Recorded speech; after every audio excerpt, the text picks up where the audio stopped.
I've been lying down for hours now. It's 5:35 a.m. and there's not much I can do. You know, what the worst part about my situation is, I'm in the same room with my parents. They keep looking at me.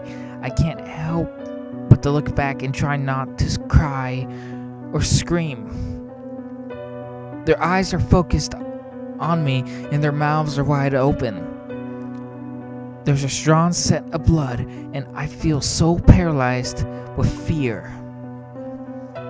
Here's the thing. The second I make any hint that I'm not asleep anymore, I'm completely fucked. I will die and there's no one around to save me. I've been trying to think of a way out, but the only idea I have is to rush for the door, run outside, scream for help, hoping that the neighbors will hear me. It's risky, but if I stay here, I'll surely die. It's waiting for me to wake up and see its masterpiece. You're probably wondering what's going on. I do get ahead of myself sometimes. About 3 hours ago, I heard screaming from the other side of the house. I got up and went to check on the noises before realizing I had to use the restroom. Instead of doing the smart thing, investigating, I used the bathroom first. I could have gotten myself killed right then from my stupid actions, but I actually did my business and took a peek outside the bathroom. There was blood on the carpet. I got very worried and ran back to my room, hiding under my sheets like the pussy I was. I tried to convince myself to go back to sleep, that it was just some really vivid dream or something. But I heard my bedroom door open. Like the terrified child I was, I peeked from under my blankets to see what was going on. I could see something dragging my parents into my room. It was not human. I can tell that it was hairless, with no eyes and no clothing. It walked like a caveman, with its back slouched as it dragged my parents.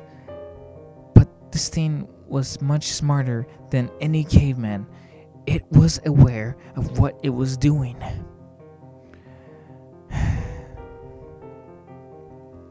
I propped my dad up on the edge of my bed and made him face me.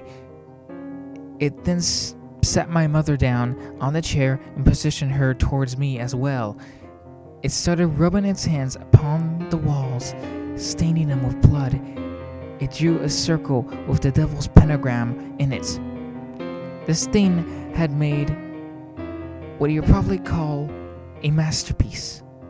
To finish it off, it scribbled a message onto the wall. I could not read it in the darkness.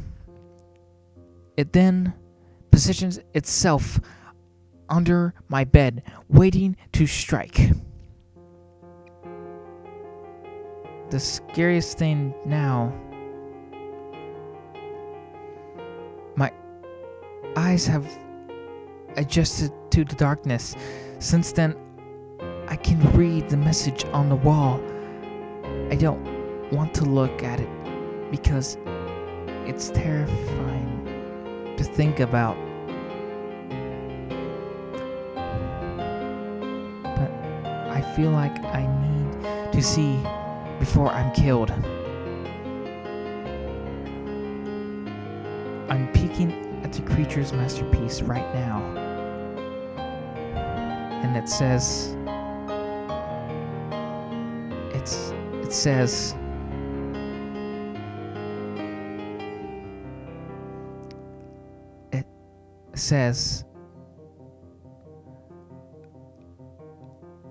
I know you're awake.